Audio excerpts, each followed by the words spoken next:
The jungle looks calm, a sea of green leaves, but behind the trees, shadows move.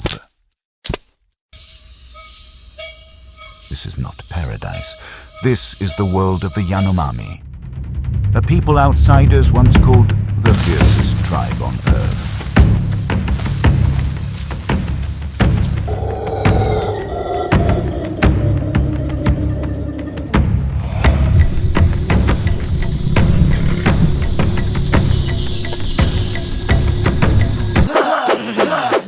But were they really just savages? Or has the world misunderstood them?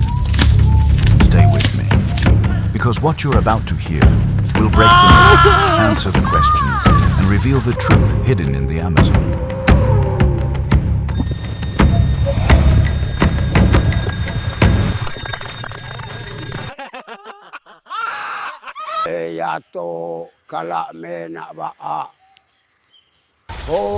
Deep in the Amazon, where the forest breathes and shadows move, lives a people the world both feared and misunderstood. The Yanomami.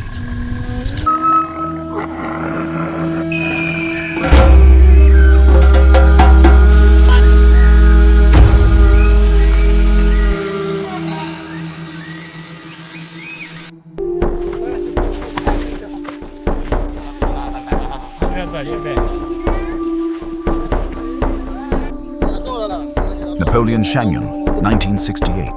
The man who branded the Yanomami as the fierce people. He claimed they lived in a state of chronic warfare, raiding, ambushing, killing, fueled by jealousy and revenge. And yes, the violence was real.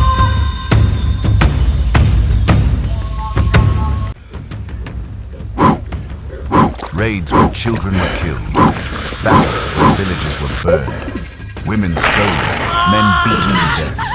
By some counts, 40% of Yanomami men died from violence.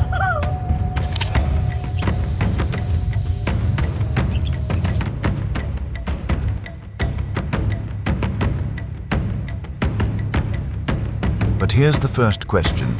Was violence truly at the core of their culture? Chagnon said yes, but others, like Jacques Lizotte, 1985, said no. He lived with the Yanomami for 20 years and saw something different. Long stretches of peace, punctuated by sudden outbursts of rage.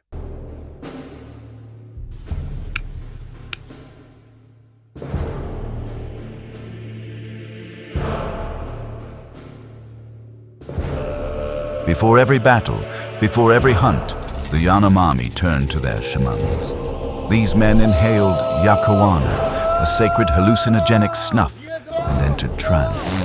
Their bodies shook, their voices changed, their minds opened.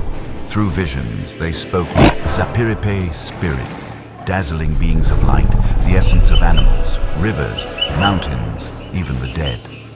The shaman was not just a healer. He was a warrior, a judge, a protector.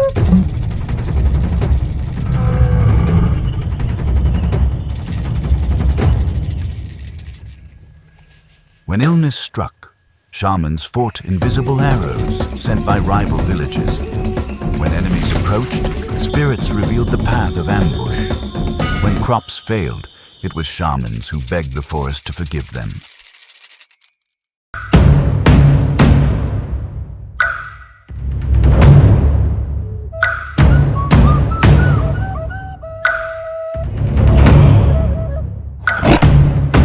So, were these shamans truly that powerful? Yes. For the Yanomami, shamans were the bridge between the seen and unseen. No battle began without them. No healing was complete without them.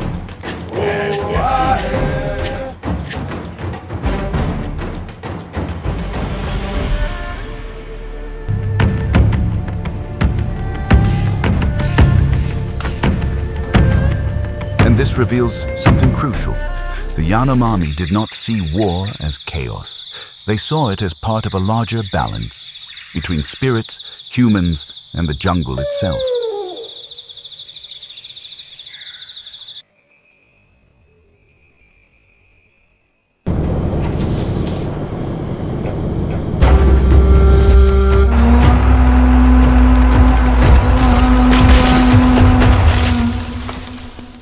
Let's ask it directly.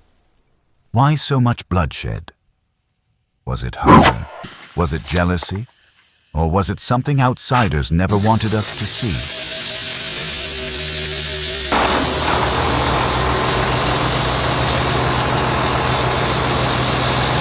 Anthropologist Marvin Harris once said the Yanomami fought because of food. Scarce gardens, exhausted soil, a fight for survival. It sounded convincing until the truth came. In 1995, researcher R. Brian Ferguson exposed the real story in Yanomami warfare.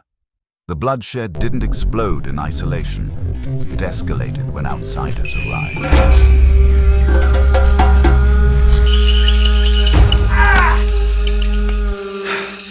Mantenha a formação. Entendido. And what did those outsiders bring? Guns, diseases, alcohol, metal tools, trade goods. They weren't just visitors. They were destabilizers. In the 1980s, gold fever swept the Amazon. Over 40,000 illegal miners, garimpeiros, flooded Yanomami lands in Brazil. This, right here, is why the Yanomami turned to violence long before the 80s. Gold mining ripped open their forest, poisoned their rivers, starved their children. When your world is invaded and your survival's on the line, hostility isn't hate, it's defense. What would you have done? Probably the same. You are not alone.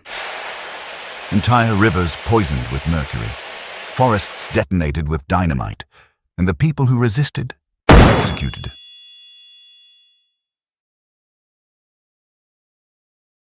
The Yanomami were backed into a corner. To survive, they had no choice but to fight. Brutally, relentlessly. Because without resistance, their land, their resources, their very existence would have been swallowed whole by men chasing gold.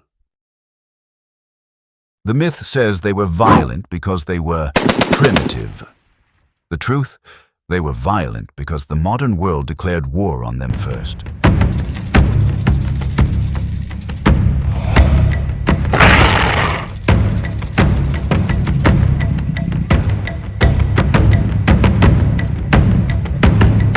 I am planning on a trip in 2000. Even Call me later, historian we can Lawrence talk. Keeley in War Before Civilization, 1996, admits every culture, Sioux, Aztec, English, French, has bathed in blood. War is not their culture. War is human culture.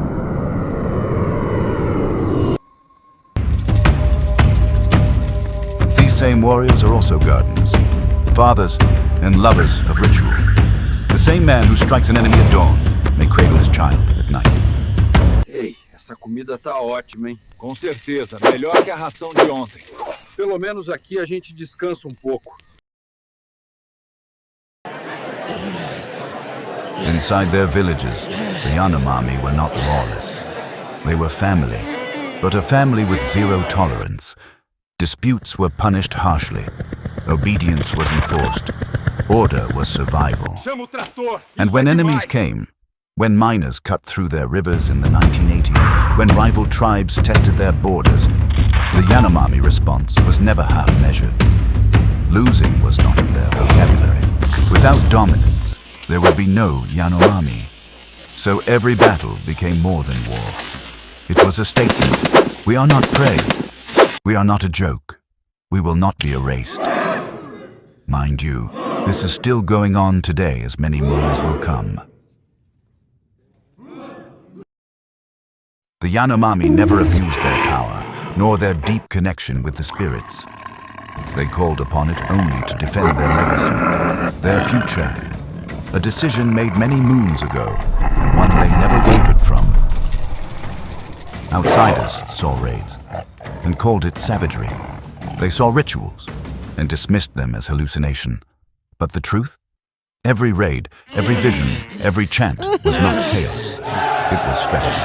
It was orchestration. A defense of legacy. A defense of land. A defense of the future.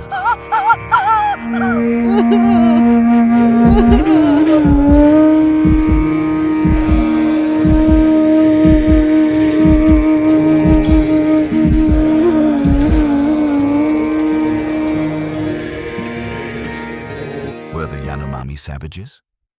No, they were warriors, but also gardeners, lovers, fathers, and husbands.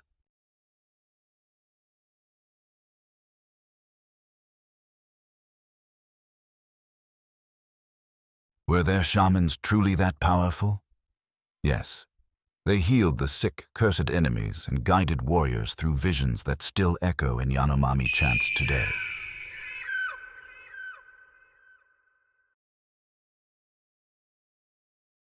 Were the Yanomami truly savages? They are not monsters, they are not saints, they are people, fierce in war, gentle in peace.